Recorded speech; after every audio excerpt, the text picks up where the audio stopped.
Today we're examining a story that shows what happens when family loyalty becomes emotional blackmail. A man's ex-wife cheated, left him for another man, then returned 18 months later expecting him to fix her life while his own parents orchestrated the reunion. What follows is a masterclass in setting boundaries when the people who raised you refuse to respect them. I learned something about broken things working in ceramic restoration. You can always see the cracks before they spread. You can tell when something's too damaged to save, when the structural integrity is just gone and holding it together is just pretending. I never thought I'd apply that lesson to my own family, but here we are. I'm Mark. I've been divorced for 18 months, and last week my ex-wife showed up on my doorstep with another man's kid while my parents stood behind her holding a casserole like that would fix everything. They expected me to take her back, to solve the problem they helped create, and when I said no, they tried to destroy my life. I work at a museum restoring pottery that's been shattered for centuries. I piece together fragments that archaeologists dig up from ancient sites, and the work teaches you patience. It teaches you that some things can be saved and some things can't, that you need to recognize the difference before you waste years trying to glue together something that will never hold. My marriage to Laura taught me the same lesson the hard way. She cheated on me with a guy named Ryan who worked at the physical therapy clinic where she was a receptionist, and when she left, she didn't apologize or beg or show any remorse. She just said she needed to explore her feelings and I should respect that. Then she packed her stuff into Ryan's truck on a Wednesday afternoon while I stood in my driveway watching. My parents were there that day. They watched her load boxes into another man's vehicle, and instead of supporting me, they told me I should fight for her. My mom said marriage is complicated. My dad said I should think about what drove her to that point, and when I pointed out she was literally leaving me for someone else, they looked at me like I was being dramatic. They stayed in touch with Laura after the divorce. My mom would mention her casually at family dinners like nothing had happened, like Laura hadn't walked out on 7 years of marriage without looking back. The settlement gave her half our savings. She left me the dog because Ryan was allergic, and then 6 months later, she dumped Cooper at a shelter because apparently Ryan changed his mind and wanted to try allergy medication instead. I found out from a mutual friend. I went and got Cooper back, and now he sleeps at the foot of my bed in the small house I bought after the divorce. It's a 1950s place with hardwood floors that creak in all the right places. I refinish furniture in my garage on weekends. I listen to jazz while I sand down old chairs, and for the first time in years I have actual peace. Not the kind you fake at family gatherings or convince yourself exists because admitting otherwise feels too heavy, but real peace where you wake up on Saturday morning without dread sitting in your chest like a stone. Last week I was in my garage sanding an old wooden stool I'd picked up at an estate sale. The jazz was playing low. Cooper was asleep in the corner, and I heard a car door slam outside. I wasn't expecting anyone. I don't get visitors. I like it that way. I turned off the sander and walked to the front window, and that's when I saw Laura standing on my porch holding the hand of a little girl who couldn't have been more than 3 years old. Behind them, pulling into my driveway, was my parents' car. My mom got out holding a casserole dish like she was arriving at a potluck. My dad got out and adjusted his jacket like he was about to give a speech, and I just stood there trying to process what I was seeing. Laura looked thinner, exhausted, her hair pulled back in a messy ponytail, and wearing sweatpants and an oversized hoodie. The little girl, Lily, was clinging to her leg and looking around like she didn't understand where she was or why she was there. I opened the door before they could knock. I didn't say anything. I just stood there and waited. My mom smiled that controlling smile she does and held up the casserole. "Sweetheart, just hear her out," she said, and Laura finally looked up at me. Ryan had left. She'd made mistakes. She was behind on rent. She'd lost her job, and Lily needed stability. We were good once. I was a good man. She didn't have anywhere else to go. My dad stepped forward and put his hand on my shoulder. "You're a reasonable person, Mark. You're a good man," he said, and my mom nodded enthusiastically. "You have a house. You're doing well. You could help." The little girl was staring at me with these big brown eyes, and I realized she had no idea what was happening. She was just being dragged into the wreckage of adult decisions she didn't make. Here's what hit me in that moment. They didn't come because Laura wanted forgiveness. They came because they needed a solution. Laura's life had fallen apart, and instead of helping her themselves, instead of letting her face the consequences of leaving her marriage for another man, they decided to make it my problem. They decided that because I have a house and a stable job, and because I didn't burn my life down chasing feelings, I should absorb the fallout of her choices. My mom wasn't holding a casserole. She was holding a bribe. My dad wasn't offering support. He was handing me a script he expected me to follow. Laura wasn't asking for help. She was asking me to be the backup plan I never agreed to be. I looked at all three of them standing on my porch. I looked at that little girl who deserved so much better than this, and I said one word. No. My mom's face went blank. My dad started to say something. Laura's mouth opened like she was going to argue, and I stepped back and closed the door. I locked it. I walked back to the garage. I turned the jazz back on, and I picked up the sander. Behind me, I could hear them talking. I could hear my mom's voice getting louder. I could hear Laura crying. I could hear my dad knocking harder, but I didn't move. They stood out there for maybe 15 minutes, maybe longer, and then I heard the car doors slam and the engines start and the sound of them driving away. I sat down on my workbench. I looked at Cooper, who had woken up and was staring at me like he was waiting for an explanation, and I realized my hands had stopped shaking. This wasn't revenge. This was protection. This was me finally recognizing that some people will watch you break and then hand you the pieces like it's your responsibility to fix them. I walked inside, opened my laptop, and created a new document titled Actions. Change locks, install security cameras, block all phone numbers, email lawyer, update emergency contacts, revise will. I sat there looking at that list, and for the first time in years I felt like I was in control of my own life, like I was making decisions based on what I needed instead of what other people expected from me. Notice the pattern here. Mark's parents prioritized Laura's comfort over their own son's well-being from the moment she cheated.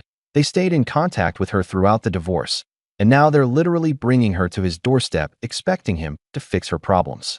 The red flag isn't just Laura's return. It's that his parents see nothing wrong with asking him to sacrifice his peace for someone who betrayed him. They're treating him like a resource to be managed, not a person with valid boundaries. My mom called that night at 9:30. I was already in bed reading. Cooper was curled up next to me, and I watched her name light up my phone 3 times before it went to voicemail. She called again at 10, then my dad called at 10:15, and I listened to the notifications pile up like snow in a storm.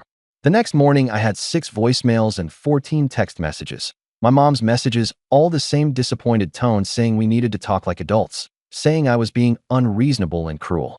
My dad's voicemails were shorter, just him saying my name and asking me to call back.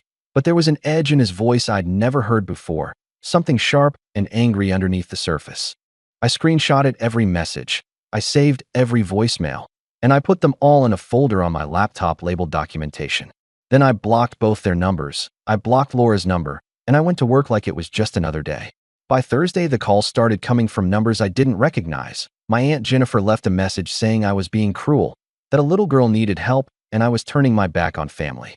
A number with a different area code called, and a woman I didn't know said she was a friend of Laura's, and I should be ashamed of myself for abandoning a child. I didn't answer any of them.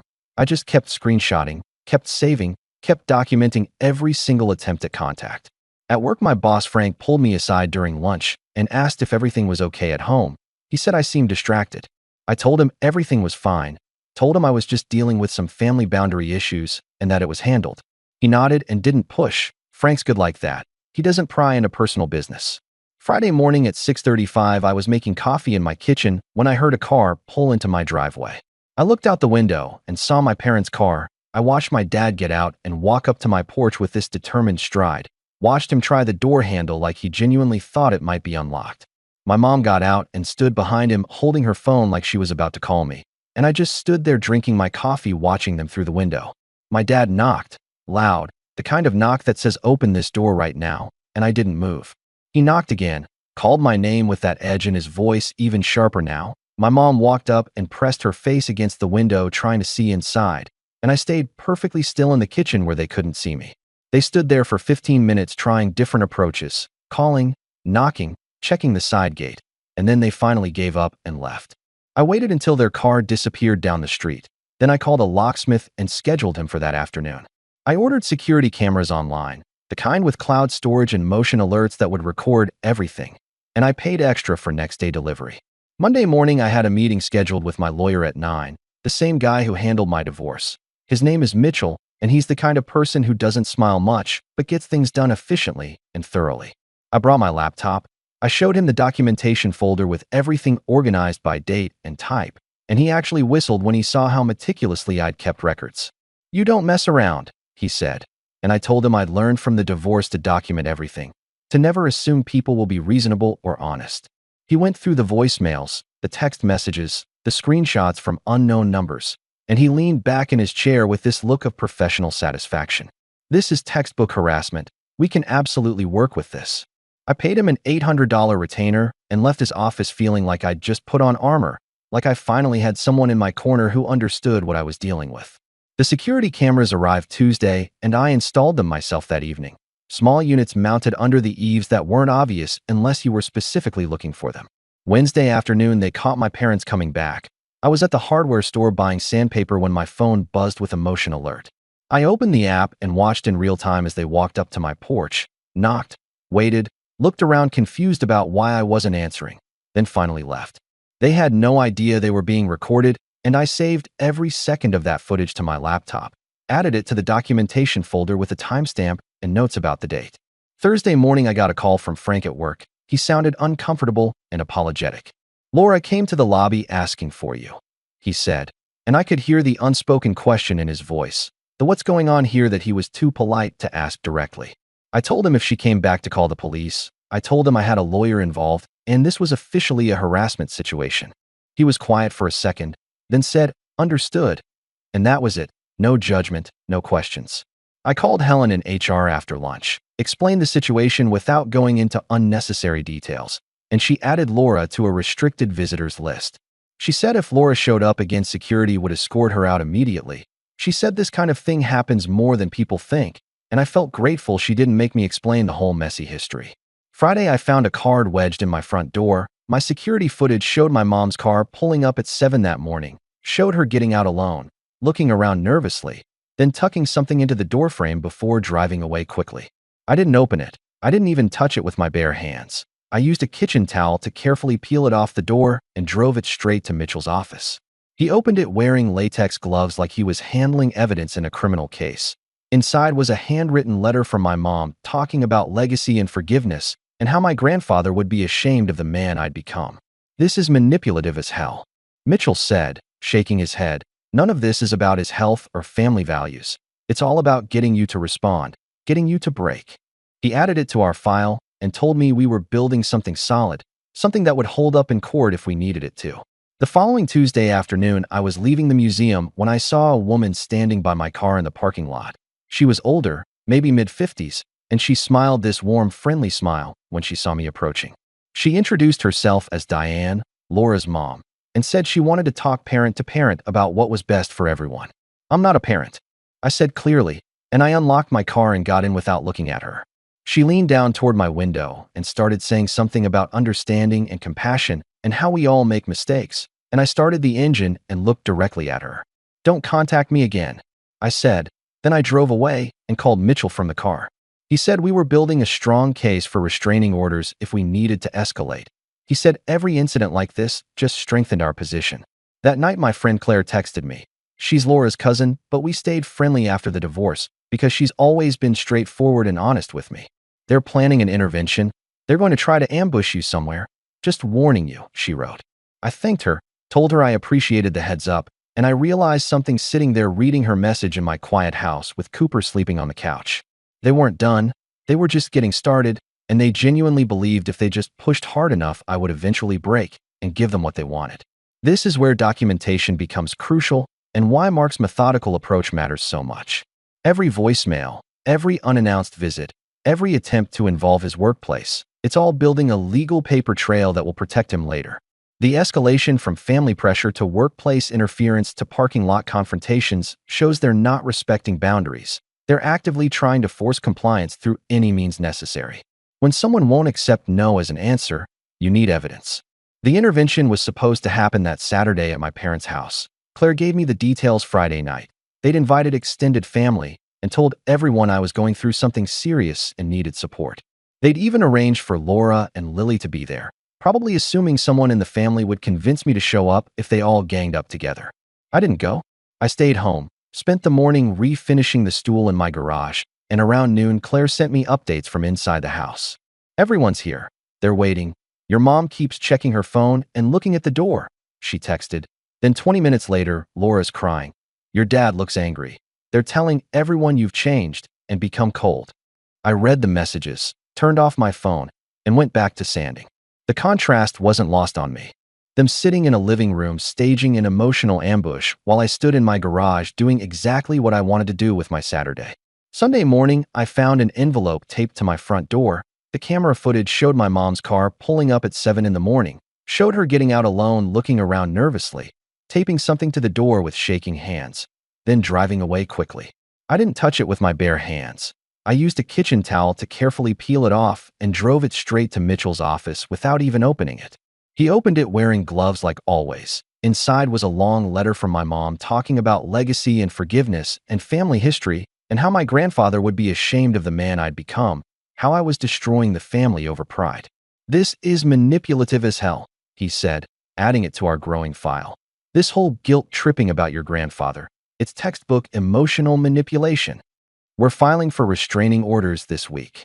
Monday afternoon, Frank called me into his office. He looked uncomfortable, kept adjusting his glasses and not quite making eye contact. My mom had called the museum that morning and told the receptionist I was having a serious mental health crisis and Frank needed to check on me immediately. I could see he was trying to figure out if it was true, trying to balance concern for an employee with the obvious weirdness of the situation. I sat down. I explained the whole situation calmly and clearly. The divorce, the boundaries I'd set, the lawyer I'd hired, the documentation I had of every violation. Frank listened, nodded, and when I finished, he looked relieved. "I'm sorry you're dealing with this. Do what you need to do. We'll support you." I called Mitchell from my car in the parking lot, told him about the call to my workplace, and heard him typing furiously on his keyboard. "That's harassment and potentially defamation. We're filing today," he said, and that same clarity from the first night settled over me again. The temporary restraining orders were granted Wednesday. The judge looked at our documentation, the timeline we'd built, and signed them without much hesitation or questioning. Thursday morning, a process server delivered them to my parents' house. I wasn't there, but Claire heard from family members what happened and texted me the details. "Your dad answered the door, read the papers, then crumpled them up and threw them on the ground. He's furious. Your mom's in tears. They're calling you unstable and telling everyone you need help." But the important thing was they'd been served, they'd been officially notified, and any contact from this point forward would be a legal violation with real consequences. Friday afternoon, I was at the museum finishing restoration work on a Ming Dynasty bowl when security called my extension. "Your parents are in the lobby. They're saying it's a family emergency and they need to see you right now," the guard said. And I could hear my mom's voice in the background getting louder and more frantic. I told him to call the police immediately. I told him they had active restraining orders and this was a direct violation, and I stayed at my desk while it all happened. Frank came by 10 minutes later and said they'd been escorted out by police, that they'd claimed my grandmother had fallen and was in the hospital dying. "My grandmother died 6 years ago," I said, and Frank just shook his head in disbelief. The police gave them a warning for trespassing and violating the restraining order. They filed an official incident report, and I emailed a copy to Mitchell that night. "This helps our case tremendously for permanent orders," he replied. The grocery store incident happened Sunday morning. I was buying coffee and eggs when I turned down the cereal aisle and saw Laura standing there with Lily sitting in the shopping cart. She froze when she saw me. Her face went completely pale, and I immediately pulled out my phone and started recording video. "You see me, you leave," I said clearly and calmly into the camera. I made sure to capture her face, the timestamp, the location, everything Mitchell would need. She grabbed the cart and rushed toward the registers without saying a word. I saved the video, labeled it Exhibit C, and sent it to Mitchell before I even finished checking out. Tuesday, Mitchell called and said my mom had filed a countermotion claiming I was having a psychological episode and that the restraining orders were based on my mental instability, not their actual behavior. "It's a Hail Mary," he said. "She has no medical records, no evidence, absolutely nothing to support this claim. The judge is going to see right through it." The hearing was scheduled for Friday at 2 in the afternoon, and I took the day off work to prepare myself mentally. The courtroom was smaller than I expected. Judge Collins was a woman in her 60s with silver hair and reading glasses, and when I walked in, I saw my parents sitting on one side with Laura positioned between them. It looked staged, carefully coordinated, this united front against me designed to make me look like the unreasonable one. Mitchell laid out our case methodically and professionally. He showed the timeline starting from their first appearance on my porch, the screenshots, the voicemails, the camera footage, the police report from the museum, the grocery store video, the letter taped to my door. He showed the calls to my workplace claiming I was mentally unstable, The manufactured emergency about my grandmother who died 6 years ago. The intervention I never agreed to attend. Judge Collins listened carefully, took detailed notes, and when Mitchell finished, she looked directly at my mom. Do you have medical records supporting your claim that your son is psychologically unstable? My mom stammered, said she was just concerned as a mother, said a mother knows when something's wrong with her child, and Judge Collins cut her off mid-sentence. Not liking one's family isn't a mental illness, she said firmly, and I watched my dad's face turn bright red. Judge Collins granted permanent restraining orders for 3 years. No direct contact, no indirect contact, no third-party contact allowed. Violations would result in immediate arrest and criminal charges. She looked at my parents when she said it, made absolutely sure they understood the seriousness and consequences, and then she dismissed the court. I walked out without looking back. Mitchell shook my hand in the hallway and said I'd done everything right, and I drove home in complete silence. 3 months later, my life looks exactly like I want it to look. I go to work. I restore ceramics that have been broken for centuries. I refinish furniture on weekends. I take Cooper camping with my friend Jake when the weather's nice. I updated my emergency contacts at work to remove my parents completely. I revised my will to leave everything to charity, specifically arts education programs and a domestic violence shelter that helps people escape toxic family situations. My parents are strangers now. Laura is someone I used to know in another life. And the peace I have isn't the fake kind I used to pretend existed at family dinners. It's real and solid in mine. This case demonstrates a crucial principle that many people struggle to accept. Setting boundaries isn't about punishment or revenge. It's about protection and self-preservation. Mark's parents repeatedly chose convenience and image management over his well-being. They enabled his ex-wife's destructive behavior and expected him to absorb the consequences. And when he finally said no, they tried to weaponize mental health concerns against him in court. The documentation he kept, the legal steps he took, and his consistent enforcement of boundaries weren't excessive or vindictive. They were absolutely necessary for his safety. Sometimes the healthiest and most courageous thing you can do is recognize when a relationship, even with the people who raised you, has no structural integrity left to save, and walk away to protect your peace. What do you think about this story? Let me know in the comments. Drop a like, and don't forget to subscribe for more real-life stories.